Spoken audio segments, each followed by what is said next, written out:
Shalom, salam damai sejahtera bagi Bapak, Ibu, dan Saudara dimanapun berada. Jumpa lagi dengan saya dalam program Relimen, Renungan 5 Menit. Renungan hari ini mengenai hormatilah ayahmu dan ibumu, supaya lanjut umurmu di tanah yang diberikan Tuhan Allahmu kepadamu.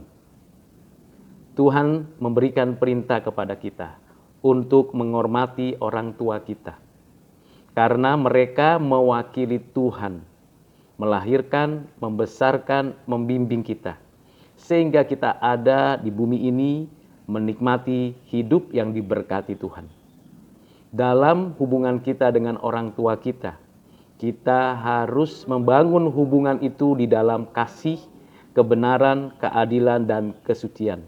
Dan di dalam konteks itulah kita menghormati orang tua kita. Tentu ada fase di mana kita melewati perjalanan hidup bersama dengan orang tua kita. Dari sejak dalam kandungan ibu, dilahirkan dan dibesarkan, masa anak-anak, masa remaja, masa pemuda, sampai kita menikah dan punya keturunan. Itu semuanya karena Tuhan menolong, memelihara, menjaga kita dengan segala janji dan belas kasihannya. Karena itu selagi masih ada orang tua kita, mari kita menghargai dan menghormatinya. Mari kita mengikuti dan patuh terhadap didikannya. Tentulah orang tua mendidik ke jalan yang benar, yang adil, yang suci, yang mulia. Kita tidak boleh memberontak kalau orang tua mengajarkan hal yang benar, yang adil, yang suci. Kita juga tidak boleh menyetujui kalau orang tua memberikan teladan yang tidak baik. Tentulah anak punya sikap kritis dan bebas mengambil keputusan sebagai makhluk individu. Tetapi ingat, kita harus menghormati orang tua. Berbeda pendapat, berbeda pemikiran, berbeda pengalaman itu biasa. Karena kita tiap-tiap orang memiliki kemampuan berpikir, punya kebebasan. Tetapi dalam hal ini Tuhan tetap memberikan perintah. Hormati ayah ibumu. Jangan sampai kita menista, melecehkan, meremehkan, merendahkan. Bahkan jangan sampai lupa ada orang tua. Namun demikian, Bapak, Ibu, Saudara yang kekasih di dalam Kristus, apabila orang tua kita sudah berpulang kepada Tuhan, sudah kembali ke rumah Bapa di surga, tentulah kita tidak lagi memiliki hubungan dengan mereka seperti ketika mereka masih hidup. Waspada dan hati-hati. Jangan sampai kita ke kuburannya atau membuat nisannya di rumah atau di altar tertentu, lalu kita berbicara, berkomunikasi dengan mereka. Itu adalah kesalahan. Karena orang tua kita sudah berada di dalam tangan Tuhan. Kita tidak memiliki hubungan lagi dengan orang tua kita.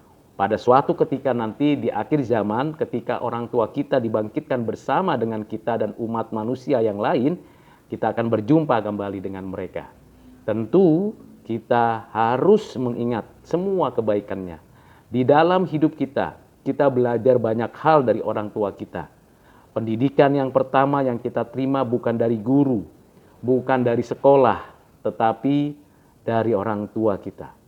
Karena itu, Bapak, Ibu, Saudara yang kekasih di dalam Kristus, kalau hari ini posisi kita sudah menjadi orang tua, jadilah orang tua yang memiliki hidup yang benar, sebagai teladan bagi anak-anaknya, bagi keturunannya, memberikan contoh yang benar dalam berkata, bertindak, berbuat, terlebih khusus di dalam menyatakan kasih, anugerah, belas kasihan Bapa di surga di dalam Kristus. Kiranya setiap keturunan daripada orang tua kita, setiap anak-anak yang dilahirkan dan dibesarkan orang tua kita, dan setiap anak-anak dan keturunan kita selalu diberkati oleh Tuhan. Umur yang panjang, penuh sukacita, dan tetap menjalankan hidup yang baik, yang benar, yang suci. Mari Bapak, Ibu, Saudara yang kekasih di dalam Kristus, luangkan waktu untuk keturunan kita, berdoa bersama, bersujud bersama, dan bersama-sama melakukan hal yang baik, yang benar, yang adil untuk kehidupan kita sekarang dan nanti. Kiranya berkat dari Tuhan Yesus menyertai kita sekarang sampai selama-lamanya. Amin.